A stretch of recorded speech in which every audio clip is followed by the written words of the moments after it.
Our next topic and application of the of integration is the center of mass. This is used in many fields, but in particular in physics.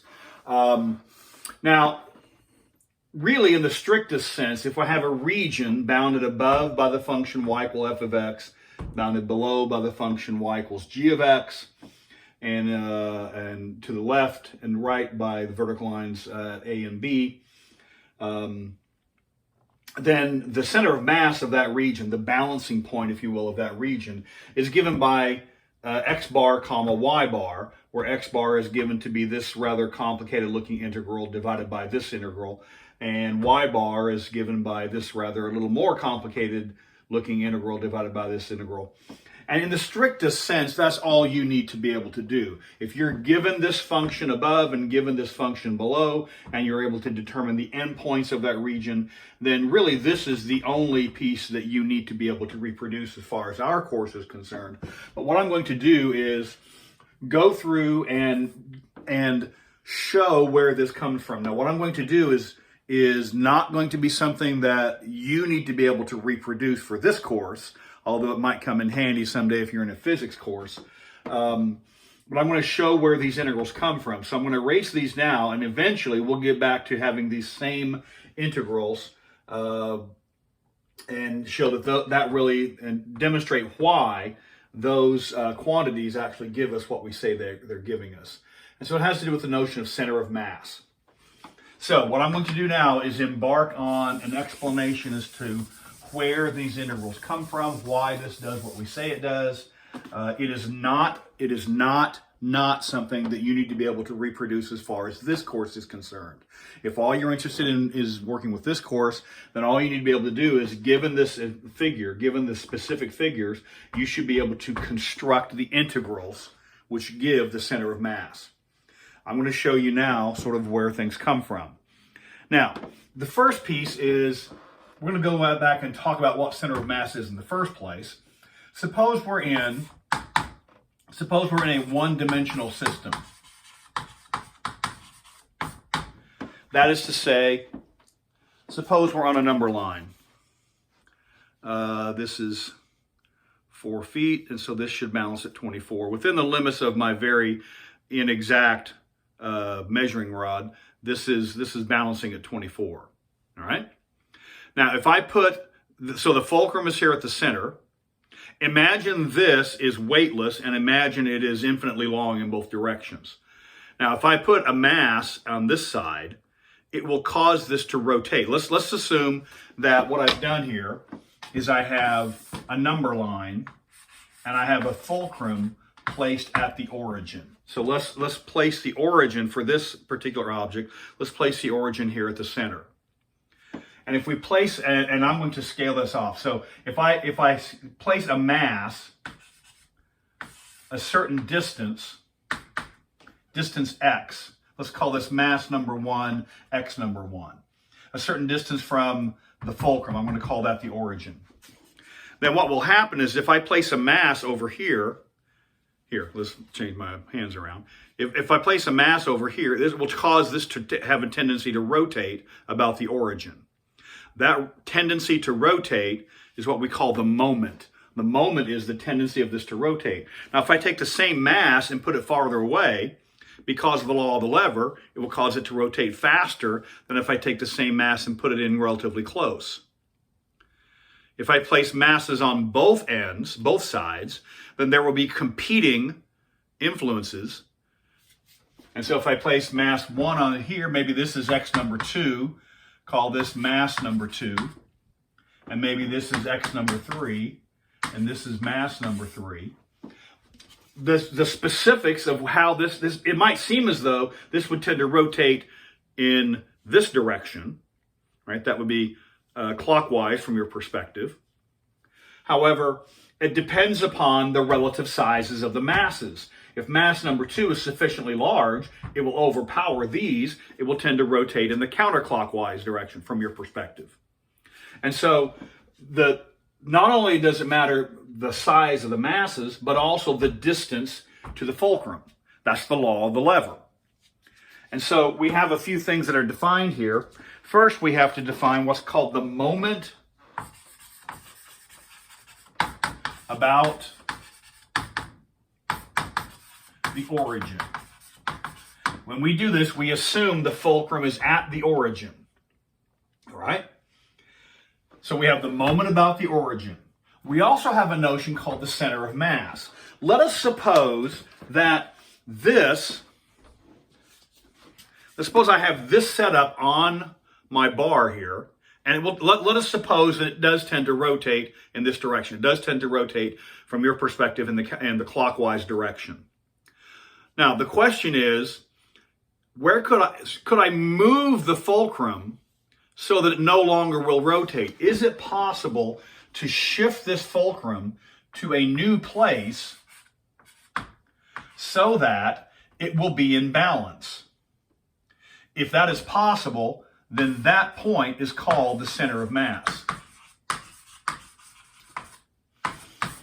And as far as the system as a whole is concerned, the center of mass, the behavior of the system, will be the same as if you took the entire mass of the system and concentrated it on that one point.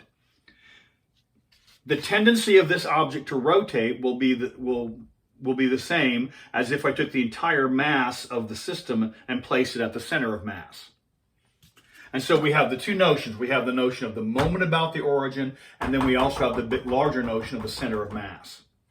And so we're going to talk about finding both of those pieces. Actually, moment is the stepping stone to get to the center of mass. All right, so let's talk about what the moment is. First off, the symbol, the moment about the origin, is m subscript 0.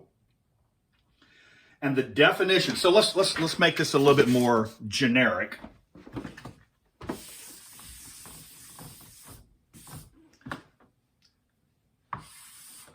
Suppose we have the fulcrum at the origin. If you move the fulcrum, then you're finding the moment about that point. We're finding the moment about the origin, which is typically what's done here. Suppose I have a system. Mass number 1 is at position x number 1. And suppose mass number 2 is at position x number 2. And mass 3 at x3. And suppose I have a system of n masses, mass number n, at x number n. So I have an entire system of masses. There may be 150 of them.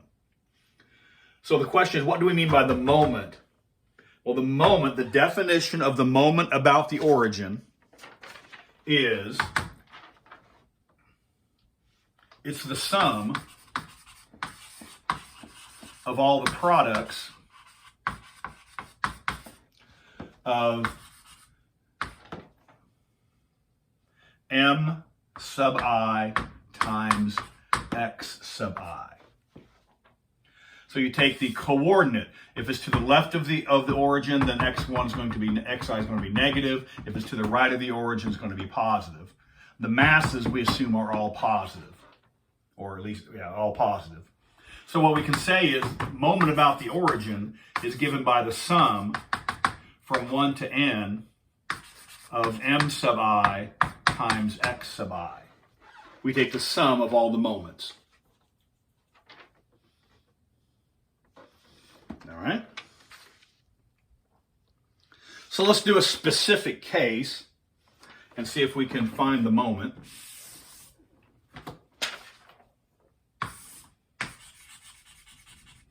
So at 0, let's suppose that x1 is given to be 5. Mass number 1 is given, x number 1 is given to be negative 2. Mass number 1 is given to be 5. Let's suppose x number 2 is given to be 3, and mass number 2 is given to be 4. So I have just two masses, 2 points on my system. At negative 2, we have a mass of 5, and at 3, we have a mass of 4.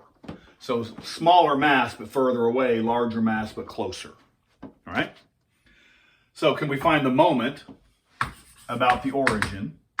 It's the sum of the masses times their respective coordinates.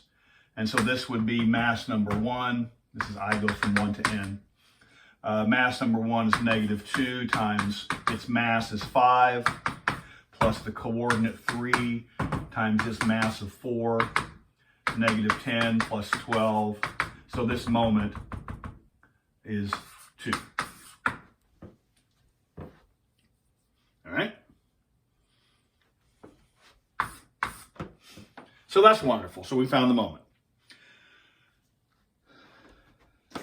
The next piece is the center of mass.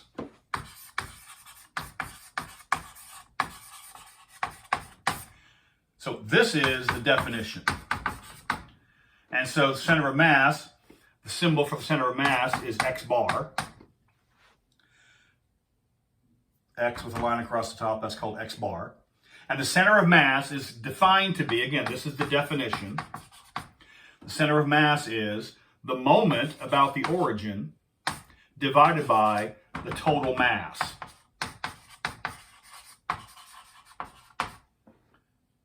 And so that's given by the moment about the origin, which is the sum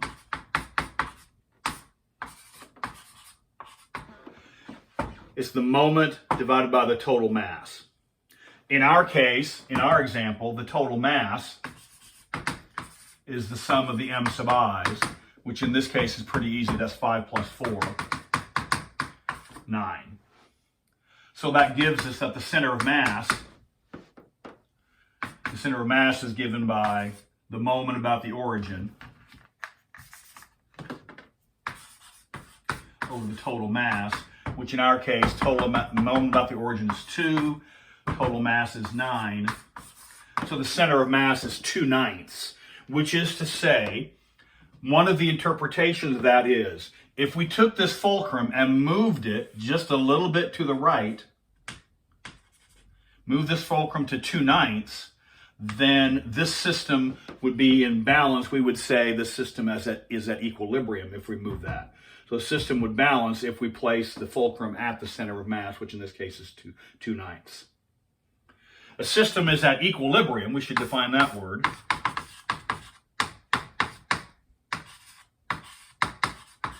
A center is at equilibrium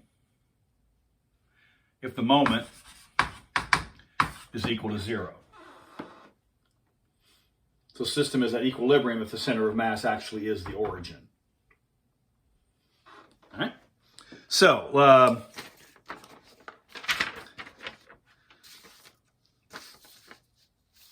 that's the basic idea if we're in one dimension. So now the question is, how do we expand this idea to 2 dimensions? First off, what does that mean? And then how do we handle and how we do the computations? What are the details of that procedure? So in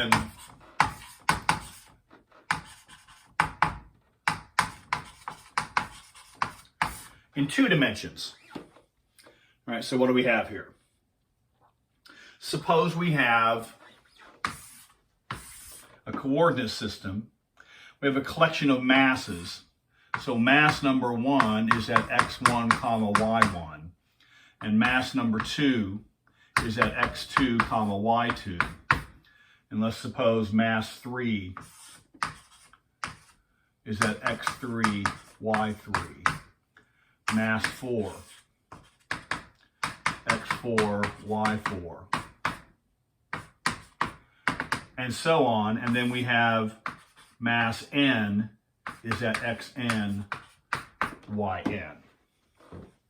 And now the question, now about the origin is one thing, but now we want to talk about what is the moment with respect to one of the axes. Now the idea is this. If I have my coordinate axis here, right, and lay it on, let's say we lay it on a sawhorse, and I lay this along the y-axis. Depending upon where we place the masses on here, it will have a tendency to rotate about that sawhorse. Similarly, if we place the sawhorse along the x-axis, depending upon the locations and the sizes of the masses, it will tend to rotate along that axis. So the tendency to rotate about the x-axis is called the moment about the x-axis. The tendency to rotate about the y-axis is called the moment about the y-axis. And then we can use each of those moments to find the center of mass with respect to each of those axes. And put those together, we can find the center of mass of the entire region. Now, another thing to notice is this. In this picture, if I take mass number 1, let's suppose mass number 1 is, let's just pick a number out of the air. Suppose mass number 1 is 5. And let's suppose it is at the coordinates -2, 3 to sort of match my picture here. So the mass is 5 at -2, 3. If that were the only mass in the entire system, it would cause this to tend to rotate about the y-axis in this direction. Right? But notice, the only effect with respect to the y-axis has to do with how far away it is from that y-axis. If I take this mass 5 and move it further away, it will tend to rotate more quickly in that direction. If I take the 5 mass and move it closer, it will tend to rotate more slowly in that direction. However, if I move this mass vertically to say -2, 1, the tendency to rotate about the y-axis will not be changed, because the tendency to rotate about the y-axis is influenced only by two things: the mass, which we're leaving constant, and the distance to the y-axis, the distance to the fulcrum, which we're leaving the same. And so if the mass is the same and the distance to the axis is the same, then the moment with respect to those 2 points will be the same. Now, the moral of that story is this. When we're talking about the moment with respect to the y-axis, the only coordinates that matter are the x-coordinates. The y-coordinate is irrelevant because how high it is this direction has no effect on the moment as you rotate about the y-axis. So the moment about the y-axis uses the x-coordinate, and similarly, by an exactly analogous argument, the moment about the x-axis uses only the y-coordinates. So the moment about the x uses the y-coordinate, the moment about the y uses the x-coordinate. And so that's going to be a key feature of our work that we're going to use here going forward. All right? So we can define then the moment about the x-axis and the moment about the y-axis. All right? Well, if I now have an entire system of these, again, let's get our specifics out of the way here. This is mass number 1 at x1, y1. Each moment about the x-axis, each one of these points contributes has a certain contribution to the moment about that axis. And so the idea is, if the only thing that matters is the distance from the axis, and we can move these horizontally wherever we like. We might as well just put them all on the axis, and then what we're talking about is a one-dimensional system again, simply the y-axis. And so then we are disregarding the x-coordinates, using only the y-coordinates. And so the moment about the x-axis we can express as the sum 1 to n, and it's the y-coordinate times the mass. Moment about the y-axis, by an exactly similar argument, or analogous argument, not to infinity, is x sub I. So you take all the x-coordinates. And so that's one thing to bear in mind that will help you out in this. When we're talking about moments in 2 dimensions, it's the other variable. It's the other variable. X uses the y-coordinates, moment about the y uses the x-coordinates. X uses the vertical, y uses the horizontal. And then in a similar fashion, we now define, now once we have the moments, then we can compute x bar and we can compute y bar. All right? And the key is this. It's opposite. X bar, where you have to move the fulcrum horizontally, depends upon the Y moment, moment about the Y, the X coordinates, and the Y bar, which uses the Y coordinates, uses X bar, moment about the X. And so X bar is defined, again, this is the definition. X bar is the moment about the Y over the total mass. Y bar is moment about the X over the total mass. And again, it is because X bar uses Y coordinates. Moment about the X uses Y coordinates. Moment about the Y uses X coordinates. And so that's why these get crossed. Y bar is moment Y. Sorry, I said that wrong. X bar is moment Y. Y bar is moment X.